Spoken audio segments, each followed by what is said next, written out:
All right, we're going to do an old-fashioned reading. Old-fashioned as in, like a year ago when I started the channel, but I love doing readings from multiple books, just quick ones where I pick up the book and see what comes out. And I couldn't find some of my books, and then I opened up this little like footstool I have, and they were all in there. So we're good to go. All right, ready? We're going to start with Mr. Thich Nhat Hanh. Here we go. The energy of love. We all share the fear that our need to love and be loved cannot be fulfilled.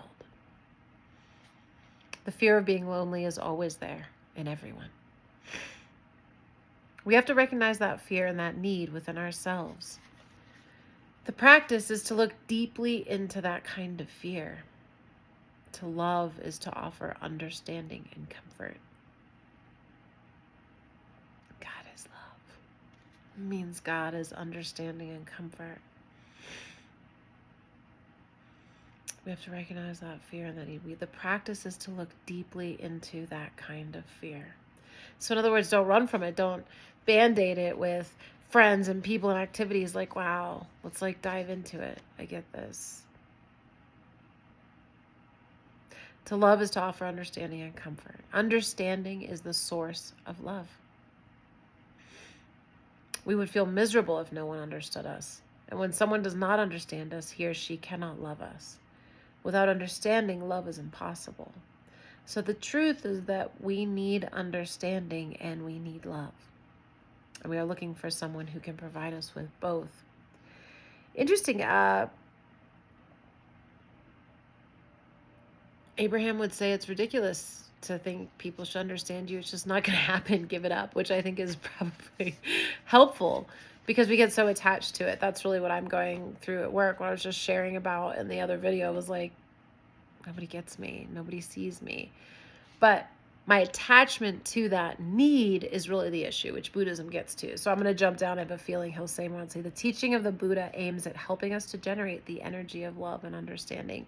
And I will say, the more I walk this path, the more, and I think that's one thing that's interesting when playing with religion and politics and some of the things, I mean, obviously I'm playing around with a lot of silly stuff too, but is learning to develop an understanding for everyone, no matter where they're coming from. And what's interesting about that is we're not really allowed to do that. Like if you develop understanding for one side, then you're not allowed to have it for the other. But, I want to create unity. What could I say? So I don't get to have so many personal opinions. It's more about, can I be with the people I'm with? Of course, then the other people will watch that video, right? And get upset about it. The people who I'm trying to be with won't watch that video, because everyone wants to get mad. It's like weird. No, watch the video I made for your team because I'm trying to practice being with each team. And we don't get that. It's like, no. Even when I was in high school, I don't get cliques. I never got teenage Americans. Like, why are these girls at the time, and it still happens now, but trying to force me to like or not like other people because they do or don't? I don't get it. Now, granted, I grew up in Europe where everyone is different and weird because the countries are so small and everyone's mingling together. And it's always a question of like, oh, cool, you're different. Where are you from? It's not like, oh, you're different. Anyway, I know. So for me, like I'm hardly perfect. Let's go with that and keep reading. If we can produce that energy, the energy of love and understanding, it will first of all help us to satisfy our need to be loved. And then with that capacity of love and understanding, we can embrace the people who are with us now. So in other words, as long as we're looking for other people to understand us, it's not going to happen. This is great advice for me. We first need to generate the energy of love and understanding in general. And if we can produce that, then we satisfy our own need to be loved. And that's really how I'm shifting. That's really how I'm shifting out of where I was at, where I was always sort of enslaved to overachievement and success, where you must always do your best and you must be acknowledged as being smart or pretty or whatever, and it's like when you pull away from that, it hurts. But I was looking for other people to love and understand me. This is very helpful. Like as I'm developing and cultivating a general energy of love and understanding, it's true. I'm having it more for myself. And as I meet my own need, they don't lord as much power over me. But It still sucks. Maybe I don't know how to just be friends with people without that stuff. I don't know. I don't think that's the case, but we can make them happy while we are happy ourselves. There it is, right? We got to be happy. Happiness creates more nourishment, healing, and happiness. I need to write that on the fridge. Happiness creates more nourishment, healing, and happiness. Yeah, go take. So the question is not how can we obtain love and understanding? The question is whether we have the capacity of generating love and understanding ourselves. And when you do that, then it'll start to show up everywhere, right? So it's funny because at work, like the situation I was talking about, like, I do understand where they're coming from. And I do love them. I just really I don't even disagree with their choices because they get to walk their journey. It's not my journey. I'm older and I've done this. So of course my choices are going to be different. Of course their choices are going to be different in 20 years.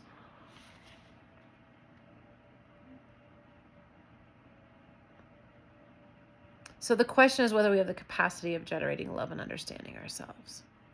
If we do, we'll feel wonderful because these energies satisfy us and the people around us at the same time.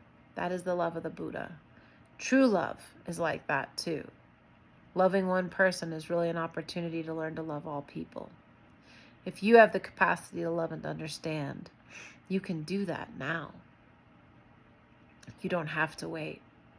When we succeed in this, our worry and fear go away, and we feel wonderful right away.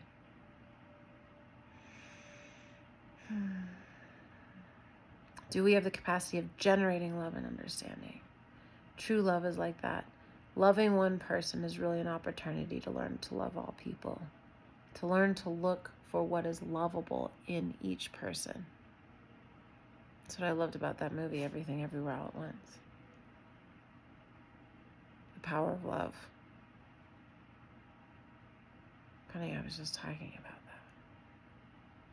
The power of love to overcome all. That aggression is really a very weak form of power. It's a physical form of power. It's love, especially when you think God is love. And when you start to channel that and feel that, there's so much more power in it.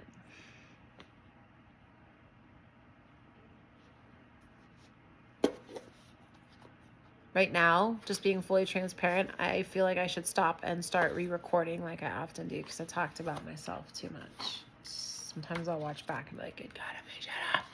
Shut up. At the same time, like maybe examples are helpful. I don't want to be a teacher. I'm not there yet. Like I can share these lessons. I have insights. I will teach. I will speak, but not yet.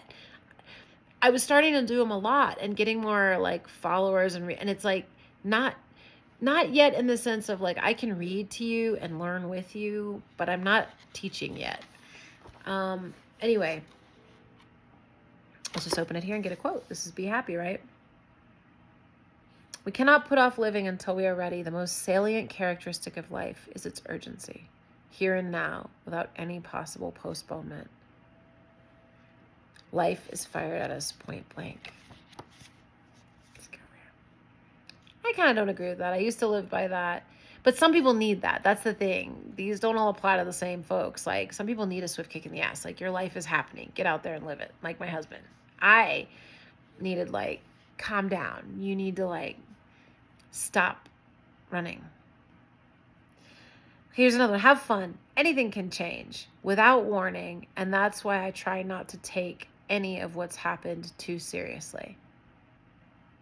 I did not realize who said this quote before I started reading it. I'm a little freaked out. Have fun. Let's read it again before I say who this quote is from. Have fun. Anything can change without warning. And that's why I try not to take any of what's happened too seriously. Donald Trump. Didn't know he had a quote in this book. I get to make peace with it. I'm not going to get an ulcer over it like last time. I didn't really get an ulcer over it last time, but like even his voice. Okay, we're going to do a little, I haven't done Emmet Fox in months and months and months. So I missed it for like a year. What is today? Like the 17th or something, isn't it? 16th, 17th, yeah. Okay, no office hours, it says. November 17th. God has no office hours. There's never a time when God is unavailable, day or night. Isn't that nice? It's also why I say God isn't a walkie-talkie. Everything you think is a prayer, but conversation for another time. Day or night, summer or winter, God is always present, always ready to heal, to comfort, to inspire. It is not possible that you could turn to God in prayer without receiving help. The one thing required of you is that you shall turn to him wholeheartedly and that you shall expect him to act. The greater the emergency, the easier will it be to demonstrate. The most powerful of all prayers is simply be still and know that I am God. For the eyes of the Lord run to and fro through the whole earth to show himself strong in the behalf of them whose heart is perfect toward him. All right, so what did we get so far? Love and understanding, right? Generate our capacity for happiness and joy and connection and to be understood by others. God is always here, and have fun. God has no office hours. All right.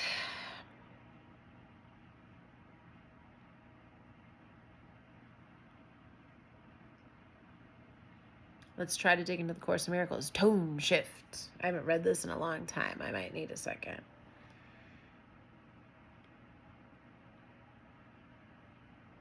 That one's pretty heady. Let's try again. What's happening here? What's happening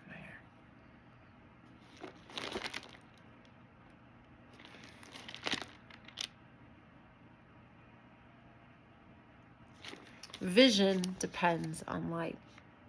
You cannot see in darkness. Yet in darkness, in the private world of sleep, you see in dreams, although your eyes are closed. And it is here that what you see, you made. But let the darkness go, and all you made you will no longer see. For sight of it depends upon denying vision. Yet from denying vision it does not follow you cannot see.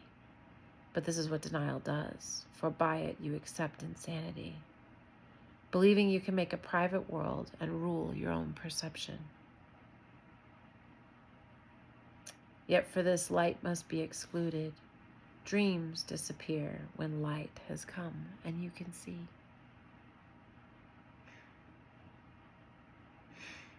So we know when we're sleeping, we accept very openly and blankly that something is creating our dreams, but we don't realize it's us. And that was always confusing to me when I first read this, because like, what do you mean I'm creating it? Well, it's based off your beliefs. So the more you change your beliefs, the more your dreams will change, the more your reality changes. That's what this book is pointing at, but we don't realize you have to actually change your beliefs. The sight of the body is generally in dimness, is what this is getting at. The world is sort of a dark place. Do not seek vision through your eyes. Here you go. For you made your way of seeing that you might see in darkness, and in this you are deceived. In other words, eyes are made to see in darkness. There is another form of seeing, but it's not your eyeballs. Beyond this darkness, and yet still within you, is the vision of Christ, who looks on all in light. Your vision comes from fear, as his from love. And he sees for you as your witness to the real world. He is the Holy Spirit's manifestation.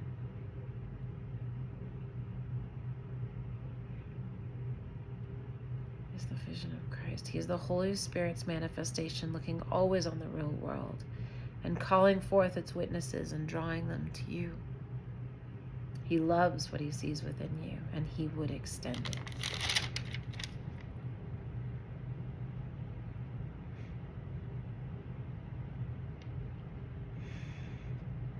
Holy Spirit. The Holy Spirit is the light in which Christ stands revealed, and all who would behold him can see him, for they have asked for light. Nor will they see him alone, for he is no more alone than they are. So if the Holy Spirit is the light in which Christ stands revealed, and Christ is the manifestation,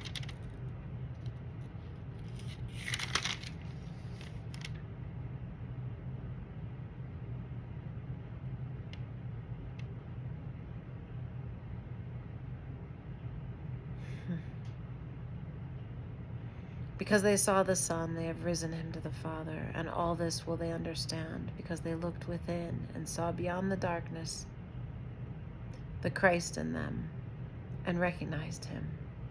In the sanity of his vision, they looked upon themselves with love and understanding, seeing themselves as the Holy Spirit sees them. And with this vision of the truth in them came all the beauty of the world to shine upon them. It's an internal game. To perceive truly is to be aware of all reality through the awareness of your own. In other words, by knowing you're aware of everything. All right. I think that's good for tonight. I feel better. Thanks. Thanks for being here. I hope you enjoyed it too.